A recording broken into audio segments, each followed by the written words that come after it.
हाय,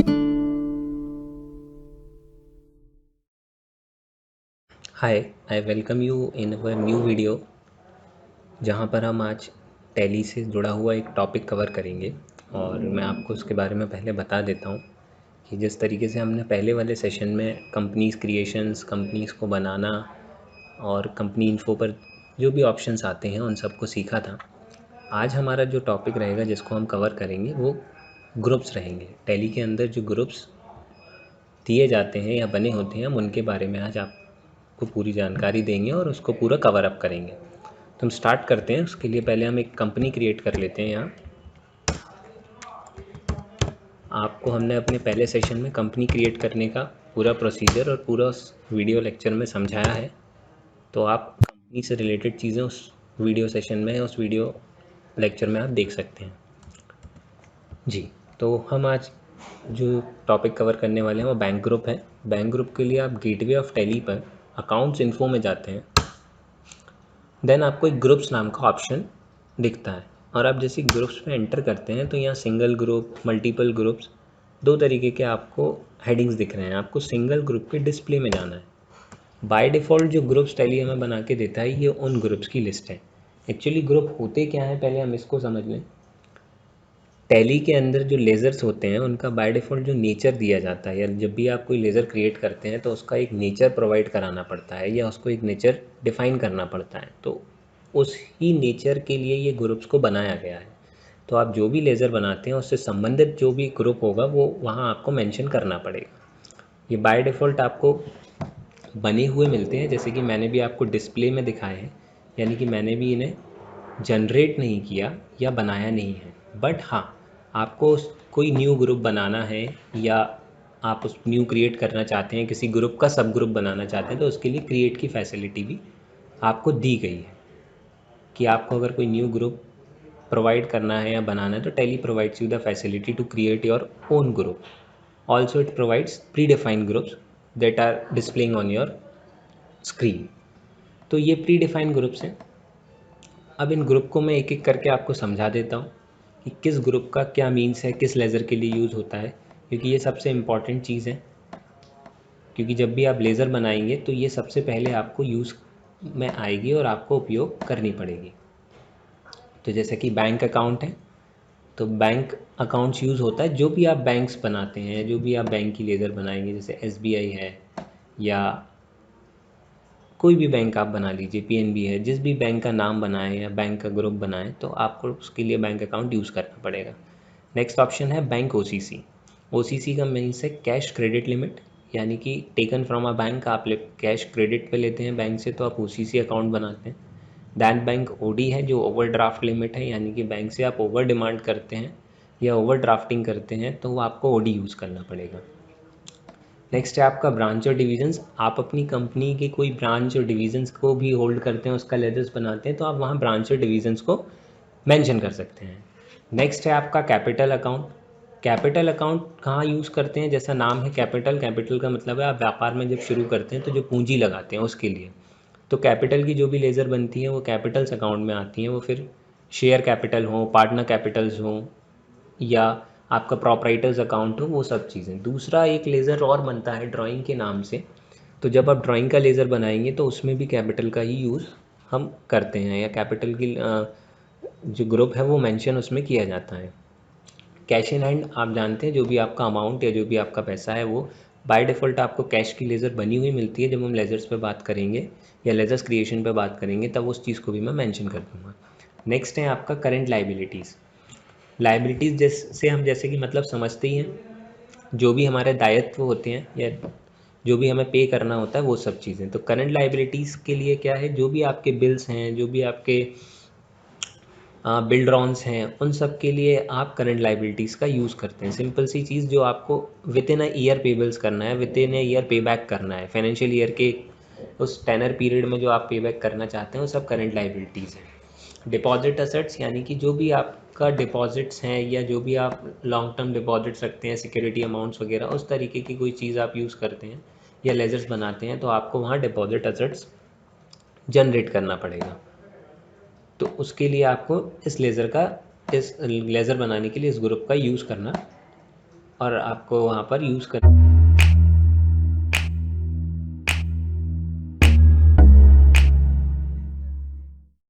के लिए इसकी ज़रूरत पड़ सकती है। इसी तरीके से है डायरेक्ट एक्सपेंसेस। डायरेक्ट एक्सपेंसेस का मीन्स क्या होता है कि वो सब expenses which appear in trading account except purchase, like labour, power, electricity expenses, loading unloading expense, ये सब चीज़ें, यानी कि जो आप प्रोडक्ट को फिनिश्ड या फाइनलाइजेशन दे रहे हैं उस चीज़ में जो भी एक्सपेंसेस हो रहे हैं वो सब डायरेक्ट एक्सपेंसेस में कंसिडर किए जाते हैं। नेक्स्ट है आपका डायरेक्ट इनकम्स। डायरेक्ट इनकम्स हम सिंपल समझते हैं, जो भी आप बाय प्रोफेशन अर्न करते हैं। मान लीजिए एक बिजनेसमैन है, उनके लिए उनका प्रोफेशन बिजनेस होता है, तो जो भी वो सेल करके अमाउंट लेते हैं वो, या जो पाते हैं, या जो भी अमाउंट उनके पास आता है वो एज अ डायरेक्ट इनकम में आप उसे बचा सकते हैं। ये जो भी सर्विसेज देते हैं तो वो एज अ डायरेक्ट इनकम होगी उनके लिए, क्योंकि उनका काम वो सर्विस प्रोवाइड कराना है। मान लीजिए कोई एडवर्टीजमेंट एजेंसी है तो वो एडवर्टाइजमेंट की सर्विस देती है, तो वो एज अ डायरेक्ट इनकम उसको कंसीडर करेगी, क्योंकि उनका मेन मोटिव ही वो या प्रोफेशन ही वही है। ड्यूटीज़ एंड टैक्स नेक्स्ट जो है, ड्यूटीज़ एंड टैक्सेस यानी कि जो भी टैक्स की आप लेज़र बनाए, CGST, SGST, TDS, वो सब ड्यूटीज़ एंड टैक्सेस में जाता है।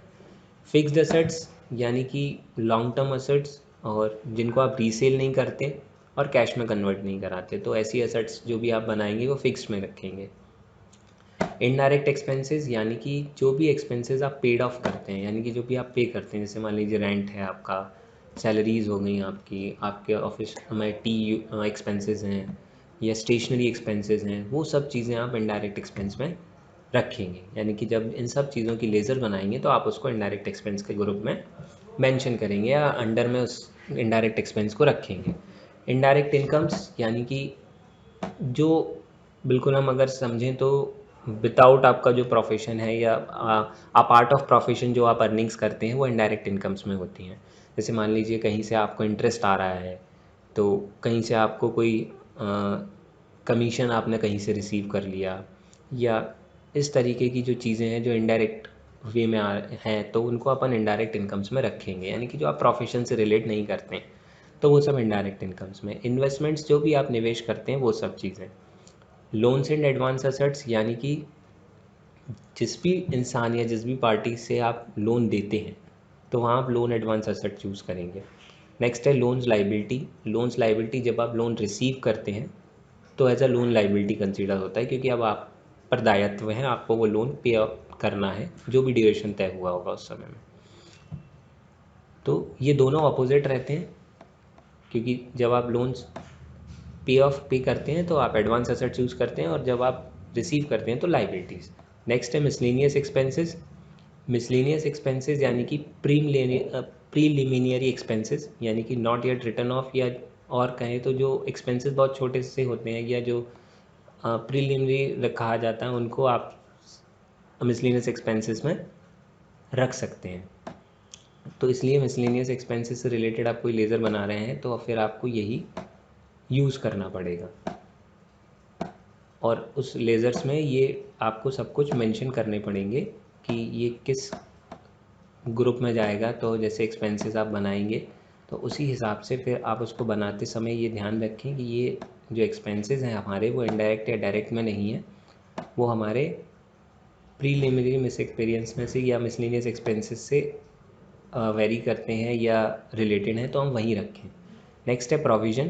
प्रोविज़न का मीन्स है कि जो भी बैड डेब्ट्स हैं, all provisions except provision for bad debts, provision for tax, provision for expenses, provision for sinking funds, all types of payables like salary payables, audit fees payables, ये सब चीज़ें आप provisions के लिए या provision का group आप इसलिए यूज़ कर सकते हैं। नेक्स्ट है purchase account. Purchase for purchasing laser, जैसे कि आप परचेज गुड्स वगैरह बनाते हैं तो उसके लिए परचेज यूज़ होता है, तो परचेज का लेज़र का अंडर परचेज अकाउंट यूज़ होगा। नेक्स्ट है रिजर्व सरप्लस। रिजर्व सरप्लस आपका capital reserve, investment allowances, share premiums, reverse and surplus इसलिए यूज़ होता है। तो ये सब की लेज़र आप जब भी बनाएंगे तो आपको ये सब यूज़ करना पड़ेगा। नेक्स्ट हम बात करेंगे सेल्स अकाउंट। सेल्स यानी कि जो भी आप सेल्स की लेज़र बना रहे हैं तो उसके लिए सेल्स अकाउंट यूज़ होगा। सन्ड्री डेटर, फिर सेल्स के बाद हम बात करते हैं stock in and. Stock in and यानी कि आपका सामान, जो भी आपका स्टॉक्स हैं वो चीज़। क्रेडिटर्स यानी कि a party from home goods purchase, जिनसे आपने सामान ख़रीदा है और जिनको आप पैसे देंगे, सामान ख़रीदा है तो वो लोग। क्रेडिटर्स में आते हैं। नेक्स्ट डेटर्स, डेटर्स जिनको आपने सामान बेचा है, आप उनसे पैसे रिसीव करेंगे क्योंकि आप सामान सोल्ड कर रहे हैं, तो वो लोगों को आप सन्डी डेटर्स के ग्रुप में रखते हैं। Suspense account for holding the entry of some time, कुछ एंट्रीज या कुछ लेजर्स जिनके नेम आपके लिए अननोन है, जिनका अंडर आपके लिए अननोन है, तो उन एंट्रीज़ को आप कुछ देर के लिए या कुछ इस लिमिटेड टाइम के लिए सस्पेंस में रखते हैं, और आफ्टर जब उनका नेचर डिफाइन हो जाता है तो फिर उनका रिलेवेंट या रिलेटेड लेजर में आप उनको मेंशन करा देते हैं। तो suspense account for long time नहीं रहता, कुछ समय के लिए एंट्रीज होल्ड करने के लिए रहता है। अनसिक्योर्ड लोन वो लोन होते हैं जिसमें आपसे सिक्योरिटीज़ नहीं मांगी जाती। जैसे कि एक ऊपर हमारा सिक्योर्ड लोन करके एक ऑप्शन था, तो सिक्योर्ड लोन्स में जहाँ पर आपसे सिक्योरिटी गिवन होती हैं, आपको सिक्योरिटीज़ देनी पड़ती हैं, तो वो सब रहते हैं। और अनसिक्योर्ड लोन्स होते हैं जैसे शॉर्ट टर्म लोन्स वगैरह हैं, या अपने फ्रेंड रिलेटिव से कोई लोन वगैरह ले रखा है, तो इसमें आपकी सिक्योरिटीज़ नहीं देनी पड़ती। तो ये अनसिक्योर्ड लोन का ग्रुप वहाँ पर यूज़ होता है। तो जैसे कि मैंने सारे ग्रुप आपको समझा दिए, और इस जो हमने शुरू में कहा था कि हम आज ग्रुप का टॉपिक कवर अप करेंगे, तो वो टॉपिक ऑलमोस्ट पूरा हमने कवर किया है कि कौन सा ग्रुप किस लेज़र के लिए यूज़ होता है, या कौन कौन सी लेज़र्स एक ही ग्रुप में कंसीडर की जाती हैं। जैसे कुछ ग्रुप्स ऐसे थे जिनमें बहुत सारी लेज़र्स बन सकती हैं, कुछ ग्रुप स्पेसिफिक वन लेज़र के लिए ही हैं। तो जब भी आप लेज़र्स बनाएंगे तो आपको ग्रुप की ज़रूरत पड़ेगी, और ग्रुप इसलिए क्योंकि आपको लेज़र का स्पेसिफिक नेचर देना है। तो वो सारी चीज़ें हमने यहाँ कवर की हैं और आपको समझ भी आई होंगी। तो इसी के साथ हम अपना ये सेशन या वीडियो क्लोज़ करते हैं। नेक्स्ट वीडियो में जो भी हमारा न्यू टॉपिक रहेगा हम उसको आपको पूरी तरह समझाएंगे और उसकी पूरी जानकारी आपको देंगे। तब तक के लिए थैंक यू।